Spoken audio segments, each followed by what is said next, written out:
ओम श्री गुरुवे नमः। ओम श्री श्री गणेशाय नमः। हम श्री रामकृष्ण के बारे में कुछ जानने का प्रयत्न कर रहे हैं। प्रस्तुत है अगली कड़ी। भगवान श्री रामकृष्ण की अद्भुत शक्ति देखकर आबाल वृद्ध विनीता सभी उनके वशीभूत हो जाते थे। इस विषय पर उनके विस्तृत जीवन चरित्र में विशेष लेख लिखे गए हैं। यहाँ पर उनकी सामान्य शक्ति की एक दो झलक मैं प्रस्तुत कर रहा हूँ। एक समय उड़ीसा के एक ब्रह्म समाजी की पत्नी परलोक सिधारी। उनके पति ने अपनी सारी संपत्ति बेचकर कई सहस्र हजार रुपये नगद बाबू केशव चंद को दिया और स्वयं दीनहीन अवस्था में रहते हुए समाज में धर्म का प्रचार करने लगे। उनका वैराग्य, सहनशीलता और तप देखकर सब लोग आश्चर्यचकित हो गए। एक दिन वह व्यक्ति केशव चंद सेन के साथ परमहंस देव के पास गया।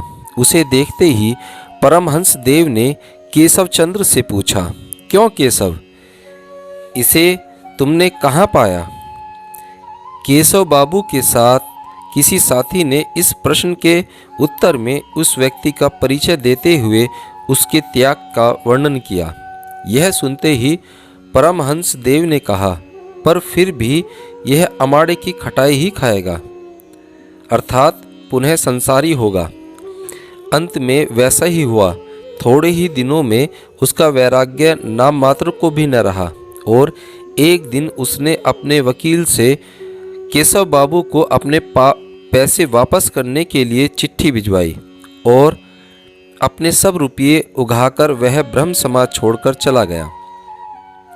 श्री रामकृष्ण देव कहा करते थे, मनुष्य की आंख मानो शीशे का पर्दा है। जैसे शीशे के पर्दे से घर के भीतर की सारी वस्तुएं देखी जा सकती हैं, वैसे ही मैं मनुष्य की आंख देखकर पहचान सकता हूँ कि उसके मन में क्या है। वे यह भी कहते कि मनुष्य की देह मानो कांच की अलमारी है। जैसे कांच की अलमारी के भीतर की वस्तुएं बाहर से भी दिखाई पड़ती हैं, वैसे ही मुझे मनुष्य का शरीर देखते ही ज्ञात हो जाता है कि उसके भीतर क्या है और क्या नहीं। एक मित्र ने कहा, मेरी पत्नी बार बार कहती थी कि मैं उसे मंत्र दीक्षा लेने की अनुमति दूं। मैंने उससे कहा कि बिना परमहंस देव की सहमति लिए मैं कुछ नहीं कह सकता।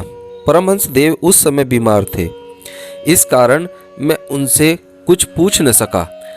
इसी बीच ऑफिस में मुझे एक पत्र मिला कि मेरी स्त्री ने मेरी अनुमति की प्रतीक्षा किए बिना ही हमारे पैतृक इष्ट देव का मंत्र ले लिया है। पत्र पढ़ते ही मैं ऐसा चिढ़ा कि तुरंत सीधे काशीपुर चला आया। उस समय परमहंस देव की पीड़ा चरम सीमा में थी। डॉक्टरों ने भक्तों से विशेष रूप से कह दिया था कि उन्हें अधिक वार्तालाप न करने दिए जाए। इसी से भक्तों ने मुझसे कहा कि तुम परमहंस देव का दर्शन करके चले जाओ, उनसे कोई बात न करना। मैंने सोचा कि जब आया हूँ तो उन्हें एक बार प्रणाम कर लूँ। मेरे जाकर प्रणाम करते ही उन्होंने इशारे से पंखा डुलाने के लिए कहा। मैं उनकी आज्ञा अनुसार पंखा झुलाने लगा। इतने में एक दूसरा भक्त कमरे में आया। परमहंस देव ने उससे कहा कि अमूक की स्त्री के घर का वृत्तांत इससे क्यों नहीं कह देता। मैं उनकी बात कुछ समझ न सका, इसलिए उस भक्त से आग्रहपूर्वक वह बात पूछी। भक्त ने कहा, अमूक की स्त्री ने पति की अनुमति लिए बिना मंत्र लिया था। इस कारण उसका पति क्रोध से अंधा होकर परमहंस देव के पास उपस्थित हुआ था। परमहंस देव ने उस भक्त की बात सुनकर मुझसे कहा, तेरी पत्नी यदि अनुचित कार्य करे तो तू क्या करेगा? अनुचित कार्य से तू उसे रोक नहीं सकता, तो भला कार्य करने से क्यों रोकता है? यह बात सुनकर मैं बहुत चकित हो गया। कलकत्ते के बाग बाजार के बलराम बसु, वे श्याम बाजार के प्रसिद्ध कृष्ण बसु के वंशज थे और महात्मा कृष्ण बसु ने माहेश का रथ बनवाया था तथा कटक के जगन्नाथपुरी तक का 56 मील तक लंबी सड़क बनवाई थी। तो कलकत्ते के बाग बाजार के बलराम बसु के यहाँ परमहंस देव बहुधा जाया करते थे। बलराम बाबू ने स्वयं परीक्षा करके देखा तथा अन्य लोगों को भी दिखाया कि परमहंस देव अपने भोजन के निमित्त आई वस्तुओं को छोड़ दूसरी वस्तुएं ग्रहण नहीं करते थे। बलराम भोजन परोसने के पात्र में परमहंस देव के लिए निमित्त वस्तुओं के साथ ग्रह देवता तथा बालकों की भोज्य वस्तुएं भी रख देते थे, पर परमहंस देव अपने निमित्त लाया भोजन खा लेते, बाकी सब छोड़ देते। एक दिन परमहंस देव ने हमारे एक विश्वासी मित्र से कहा, क्यों जी, तुम्हारे यहाँ का बेल पकने लगा या नहीं? उसने कहा, अभी तो बेल पकने का मौसम नहीं आया, पकने में 2-3 महीने की देरी है। इस पर परमहंस देव ने कहा, देखो, मुझे लगता है 2-4 फल पक गए होंगे। यह सुन उस मित्र को आश्चर्य हुआ। वह तत्काल अपने ग्राम कृष्णनगर में चला गया और अपने घर जाकर बेल के पेड़ को बलपूर्वक झुकाकर भरपूर झकझोरा, पर उससे एक भी पका बेल नहीं गिरा। उसे बड़ी निराशा हुई तथा इसी चिंता में उसे रात भर नींद नहीं आई। दूसरे दिन तड़के वह पुनः जो ही बेल वृक्ष की ओर गया कि उसे फल गिरने की आवाज़ सुनाई पड़ी। आगे बढ़कर उसने देखा कि 4 पके बेल गिरे थे। उन्हें उठाकर उसने तुरंत दक्षिणेश्वर भेज दिया। एक मित्र कहते थे, एक दिन मैं परमहंस देव के दर्शन को गया। परमहंस देव ने मुझको तनिक पंखा झलने को कहा। मैं पंखा झल रहा था कि उन्हें नींद आ गई। फिर भी मैं पंखा झलता रहा। झलते झलते मेरे हाथ थक गए। मैंने सोचा कि परमहंस देव तो सो गए, अब मैं और क्या करूं। उसी समय परमहंस देव ने आंखें खोली और मेरा हाथ रोक कर कहा, ठहरो और मत झलो। एक दूसरे मित्र ने मुझसे कहा था, एक दिन मैं परमहंस देव के पास गया था। मैंने देखा कि वे बरामदे की सीढ़ी में बैठे हुए बड़े विचलित हो रहे हैं तथा उनकी आंखों से लगातार आंसुओं की धारा बह रही है। मैं धीरे धीरे उनके पास गया और उनसे रोने का कारण पूछा। उन्होंने कहा, अमुक व्यक्ति बहुत कष्ट में है। आज उसका समाचार जानने के लिए मैंने रामलाल को भेजा है, पर अभी तक नहीं आया। इतने में जिस व्यक्ति के लिए परमहंस देव रो रहे थे वही आ पहुंचा। यह देख मैं कुछ बोल न सका। एक दिन की बात है, परमहंस देव के पास बहुत से लोग एकत्रित थे। अचानक उन्होंने कहा, मेरा मन कर रहा है कि हींग डाली हुई ताजी कचौड़ी खाऊं। सुनकर एक भक्त ने कहा, आज्ञा हो तो इसी समय कलकत्ता जाकर कचौड़ियाँ ले आऊं? परमहंस देव बोले, नहीं, कलकत्ते से लाते कचौड़ी गर्म कैसे रहेगी? आश्चर्य की बात है, उसी समय एक भक्त हींग वाली ताजी कचौड़ी लेकर परमहंस देव के पास आ पहुंचा। वह भक्त पहले परमहंस देव के पास आता जाता था, परंतु बीच में बहुत दिनों से नहीं आया था। आज अचानक उसके आने से सबको बड़ा आश्चर्य हुआ। एक मित्र जब भी अकेले परमहंस देव के पास जाते, परमहंस देव उनसे पूछते, तुम्हारा काम भला कैसे चलेगा?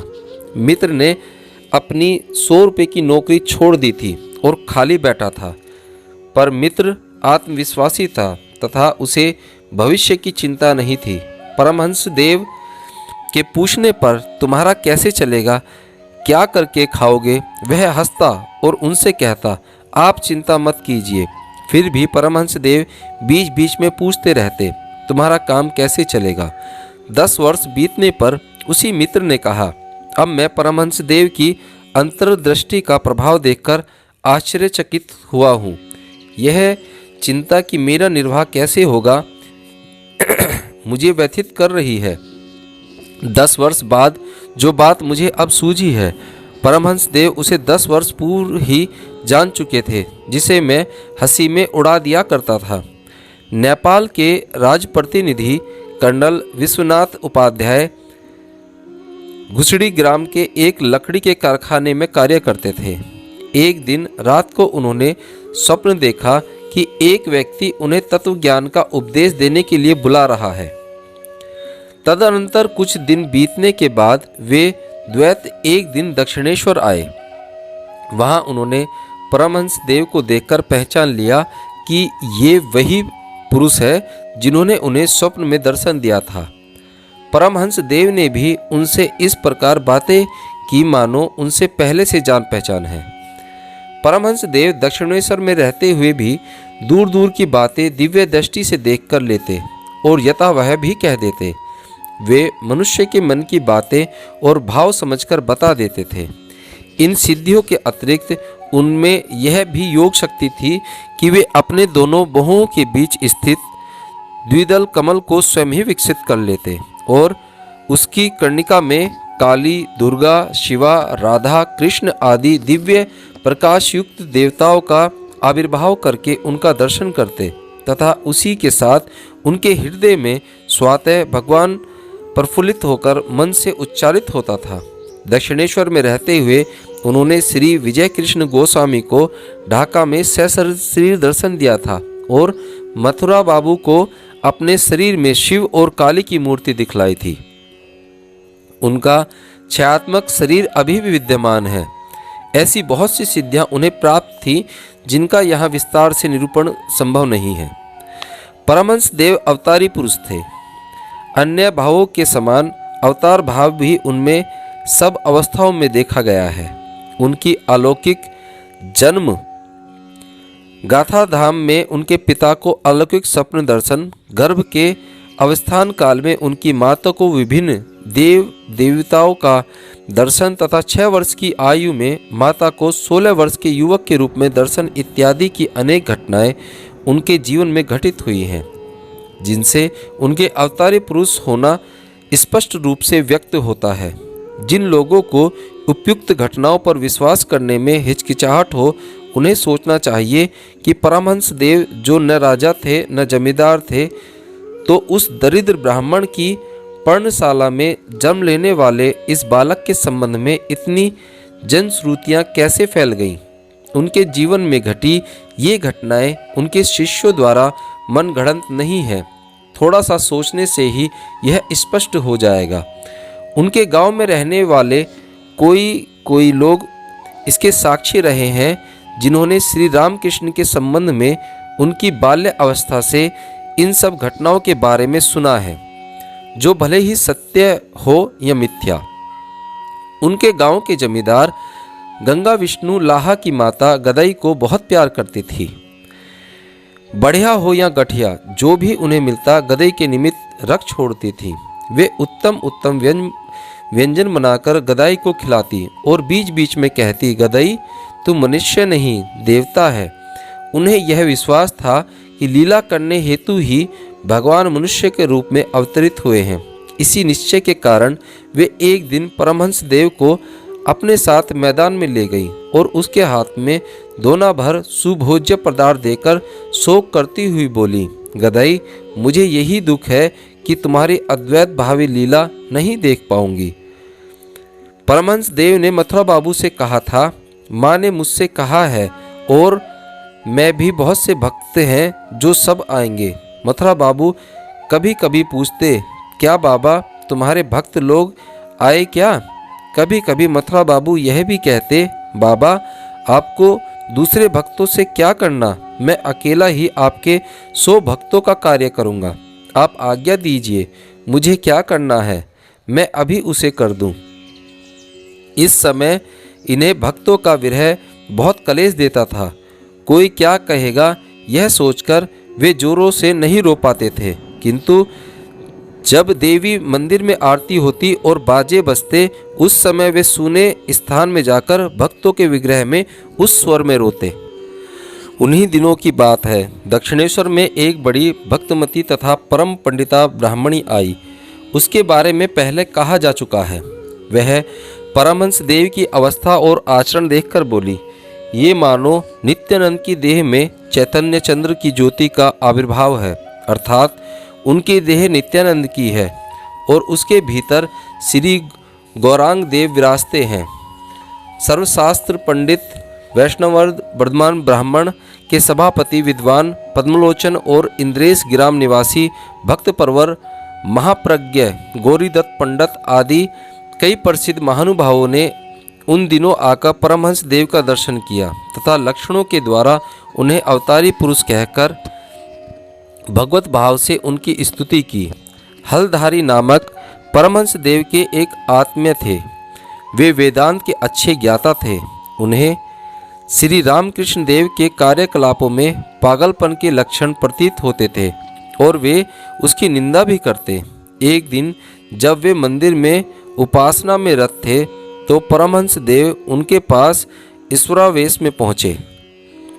हलधारी उनके भाववेश से प्रभावित हो उनकी भगवत रस से स्तुति करने लगे और बोले, गदाई, मैं जान गया तुम मनुष्य नहीं भगवान हो। परमहंस देव ने कहा, तुम भूल जाओगे, यह बात तुम्हें याद नहीं रहेगी। हलधर ने कहा, नहीं, मैं कभी न भूलूंगा। पर जैसे ही परमहंस देव की भावावस्था तुरोहित हुई, हलधारी उन्हें सामान्य मनुष्य ही समझने लगा।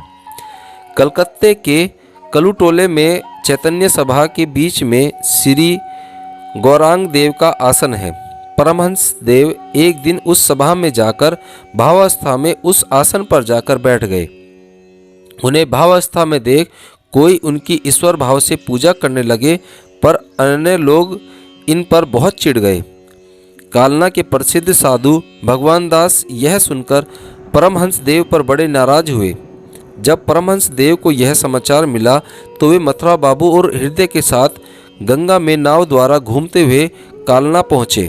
वहाँ वे हृदय को लेकर बाबा जी के आश्रम में पधारे। उस समय उन्हें भावावेश हो आया। परमहंस देव में महापुरुषों के लक्षणों को पहचानकर बाबा जी बड़े हर्षित हुए और जब उन्होंने सुना कि चैतन्य देव की गद्दी में बैठने वाले यही हैं तो उन्होंने अपने अपराध के लिए क्षमा मांगी। उपरोक्त घटनाओं पर भली भांति विचार करने से यह दृष्टिगत होता है कि परमहंस देव के भीतर अवतार भाव सभी अवस्थाओं में विद्यमान था, परंतु वे अपने अवतार अवस्था को बहुत ही छिपाकर रखते थे।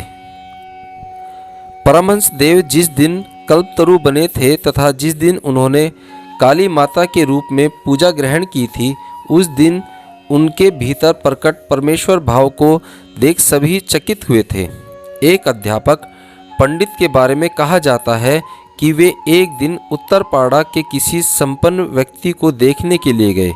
वहां उस धनिक व्यक्ति की बैठक में हरिदास बाबा जी के चरित्र का पाठ हो रहा था। यह देख पंडित जी ने उस वृद्ध जमींदार से कहा, आज आप जीवित हैं, कल तो मर भी सकते हैं, फिर भी इस बुढ़ापे में क्या आपको हरिदास का चरित्र सुनना अच्छा लगता है? बुद्धिमान जमींदार उनका तात्पर्य समझकर बोले, क्या करूं, शास्त्र की पुस्तकें अधिक नहीं तो 100 बार पढ़ी होंगी, पर उससे तो कोई लाभ हुआ नहीं। यह सुन पंडित जी को लगा, जमींदार सत्य ही तो कहते हैं, मैंने भी तो अनेक शास्त्र पढ़े हैं, पर मुझे भी इससे क्या लाभ हुआ? कुछ भी नहीं। निदान पंडित जी के मन में यह बात आई कि रानी रासमणी की कालाबाड़ी में सुनते हैं रामकृष्ण नाम के एक अच्छे परमहंस है, चलो उन्हें देख आया जाए कि उन्हें क्या सिद्धि प्राप्त है। उसी समय पंडित जी गंगा पार कर दक्षिणेश्वर चले आए। उस समय परमहंस देव के पास बहुत से लोग बैठे हुए थे और परमहंस जी अपने साफ सुथरे बिछोने पर ऊंचे आसन में बैठे हुए थे। नीचे चारों ओर अच्छे अच्छे लोगों को बैठा देख पंडित जी की बुद्धि चकरा गई। उन्होंने परमहंस देव से पूछा, आप परमहंस हैं? वाह वाह। फिर बिछोने और मसरी की ओर दृष्टि पड़ने पर बोले, बाबा रे, फूलादार मसरी भी है। परमहंस देव ने उंगली से अपने पालिश किए हुए जूते की ओर इशारा किया। इस पर पंडित जी बोले, अच्छा जूता भी है, वाह वाह। परमहंस देव पुनः उंगली उठाकर उन्हें अपनी अन्य वस्तुएं दिखाते गए। उन्हें देखकर पंडित जी कहते चले गए, अच्छा यह भी है, यह भी है। अंत में पंडित जी परमहंस देव के आसन पर बैठकर बोले, आज तो मैंने अच्छा परमहंस देखा। फिर शास्त्र का कोई उदाहरण लोगों को सुनाते हुए बोले, आप लोग सब भोले भाले लोग हैं, इतनी मेहनत से कलकत्ता से आए हैं। अच्छा पूछिए तो आप लोगों ने धोखा खाया है। परमहंस देव कैसे होते हैं उसका निरूपण इस श्लोक में है, सुनो। यह कहकर पंडित जी अपने श्लोक का अर्थ करके सबको समझाने लगे। संध्या होते देख वे बोले, जो हुआ सो हुआ, अब समय व्यर्थ क्यों गंवाएं, जाकर अपना नित्य कर्म ही करूं।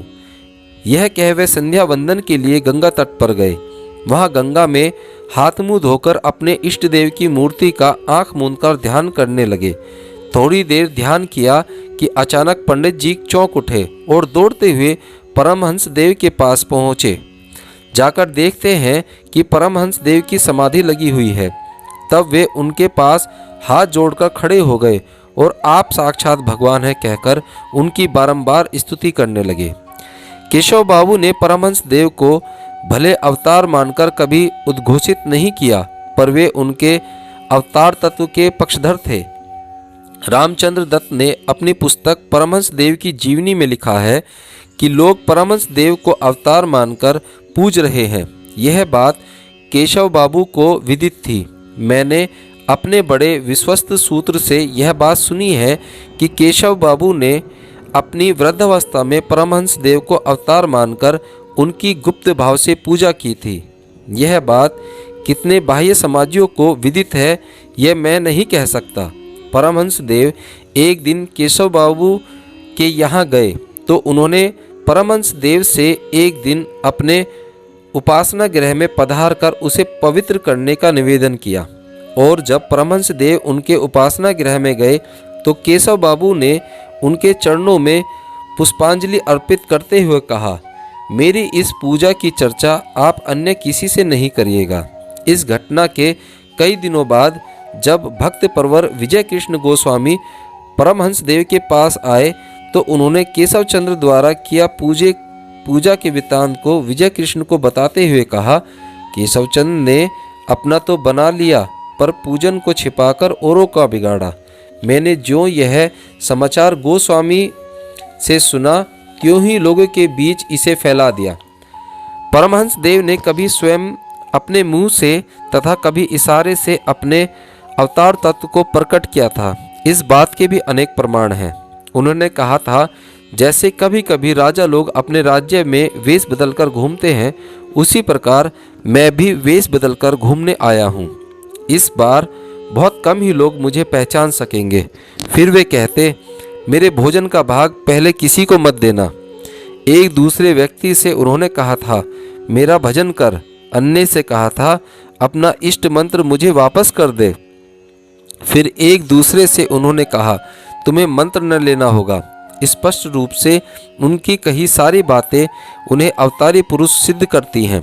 वे कहते थे, मेरे ऊपर सब भार छोड़ दो। ऐसी बात परमेश्वर के सिवा भला और कौन कह सकता है।